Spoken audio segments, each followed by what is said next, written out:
I want to go back now to the United States, but it's a story that you can say begins here in Israel. On October 7th, Border Police Staff Sergeant Rose Luben, a lone soldier who immigrated to Israel from the U.S., made Aliyah here, helped fight off the Hamas terrorists attacking Kibbutz Sa'ad, where she was staying with her adoptive family there.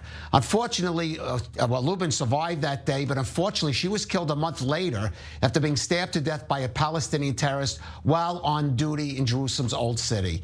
Now, we spoke about Rose, or she was also called Elisheva. We spoke about her heroic life and death story back then. But the story doesn't end there, or the inspiration of her story doesn't end, because now her father, David Lubin, is running for the state senate back in the family's home state of Georgia, inspired to do so after the Democratic incumbent in its district refused to support a bill in the state senate condemning anti-Semitism. And joining us now is the father of Elisheva Rose Lubin, David Lubin. Thank you for joining us from Atlanta, Georgia. Thank you so much, David. Listen, we spoke with Rose's cousin was in our studio and spoke about her, but maybe a word about your daughter, because what an extraordinary person she sounds like she was. Yes, Rose was extraordinary. She's inspired so many people around the world, and of course here in America and in Israel.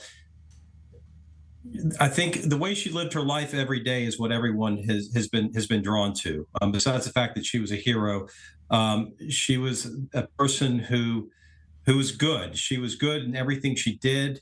She loved everyone, and she knew how to express her love, and she knew how to make people feel comfortable. Anyone who was around her, anyone who ever met Rose, felt special because she made them feel that way. And the love that she had inside of her poured out of her to everyone she knew. Right. Now, when we had our cousin here, he said a lot of that value came from the home of Jewish values and Zionist values that you and your wife provided. So tell us now about your run, how that applies to why you're now running or entering local politics there in the state of Georgia.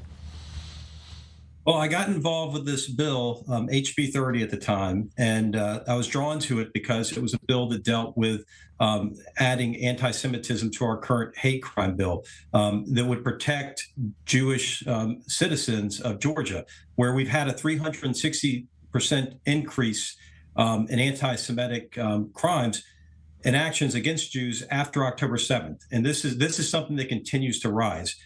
My state senator, who we thought was on board with this, turned out to not be on board with this pretty much at the last moment, and we were shocked by this.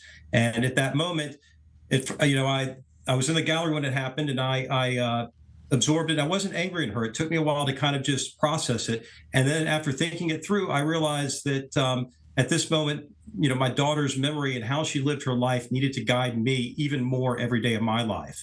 The fact that Rose picked up and went to Israel to be a defender there, to defend people, to be a police officer. I knew in my heart that I couldn't walk away from this without stepping up to the situation and doing something about it. And that meant that I needed to run against her. Right. And how has the reaction been to this? I mean, you are going up against an incumbent there.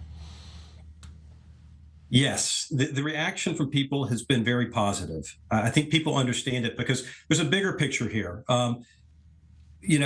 People have to support hate crimes to protect people. And when politicians choose not to do that, it's sending a message to everyone. It's sending a message to other minorities in this country. It's sending a message to the general public that this is something that is so important that if our politicians can't get behind it, something else is wrong. There's a disconnect between them and their constituents, the people around them.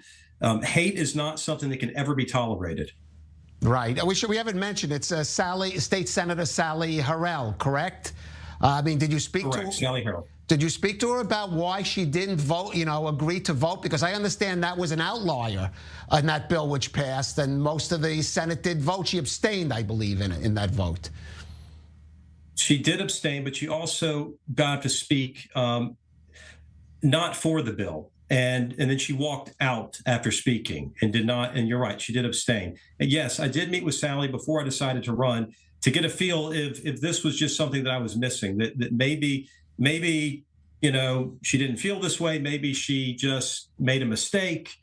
And after that conversation, I didn't feel that way. I felt that she had her issues with the bill based on free speech, which it's kind of ironic because there was a hate crime bill passed in Georgia 2 years ago that the opponents of that bill spoke of free speech, and they used that as an example of why we shouldn't have it. But Sally actually voted for it, and at that time, and it doesn't make sense that now she's bringing up free speech, just as the opponents brought up in 2022, that being a reason not to vote for the bill. Right. One last question, David. Unfortunately, many families are dealing with having to make the ultimate sacrifice, as yours in the last few months, as the war against Hamas go on. Maybe what's your message from the life of Rose that you might have to all of those here in a Jewish community in the U.S., of course, but even here in Israel, who are having to deal with these sacrifices being made in their family? That we all have got to come together. We can't let divisive things separate us. We have to support all of the troops that are out there right now. In fact, we have Rose's family that we brought to America. The James family came to live with us, and they're going to be with us for a while.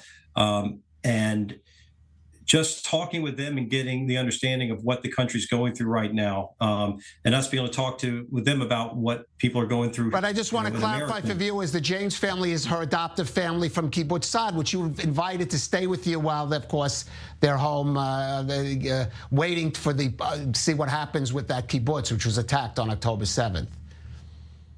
Correct. Yes, and it's been magical having them come here. I mean, when we hugged each other when they got here, and it was the love that they have for our daughter is the same love we have for them, and we're getting to heal together is really what's happening, and that's really the message. I think Israel and everyone, all the Jewish people, have to realize we are suffering now, but we can heal, and the way that we can heal is with each other, with love, and coming together, and not letting our differences divide us. We have to find a way that our differences become our strengths, that we can work together